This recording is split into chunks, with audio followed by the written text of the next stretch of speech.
Hello guys, good morning. Dito tayo sa kusina ngayon guys. Kaya maghuhugas na ng plato. Good morning sa inyo guys. Nanghugas ako ng plato. Ayan, nanghugas ako ng plato guys. Kagabi kasi wala kaming ilaw. Wala kaming ilaw kagabi, walang kuryente. Kung bakit tumutok yung namin, kanang fuse sa pusti. Kaya wala kaming ilaw kagabi. Kaya nakikisabit na lang ako din sa kapitbahay namin. Alam mo yung kapitbahay, mabait yan. Give and take kami. Yun ang kapitbahay ko, give and take kami.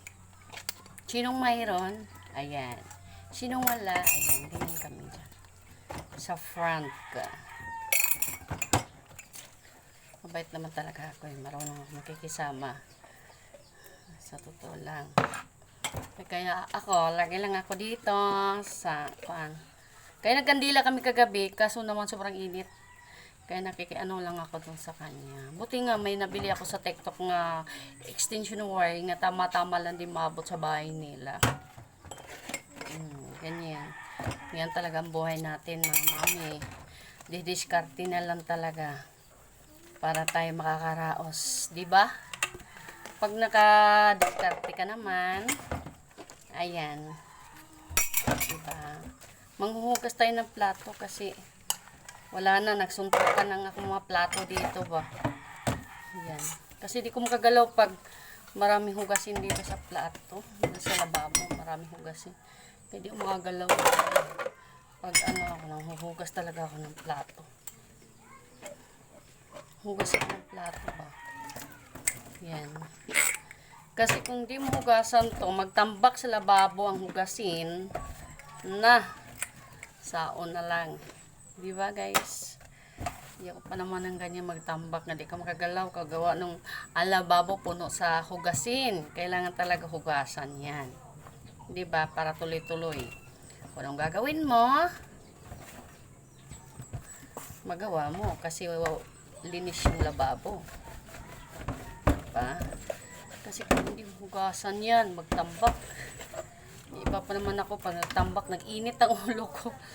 Teka lang guys. Kaya,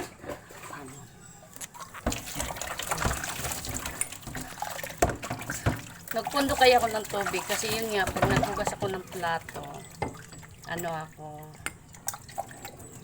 para makatipid ako sa tubig.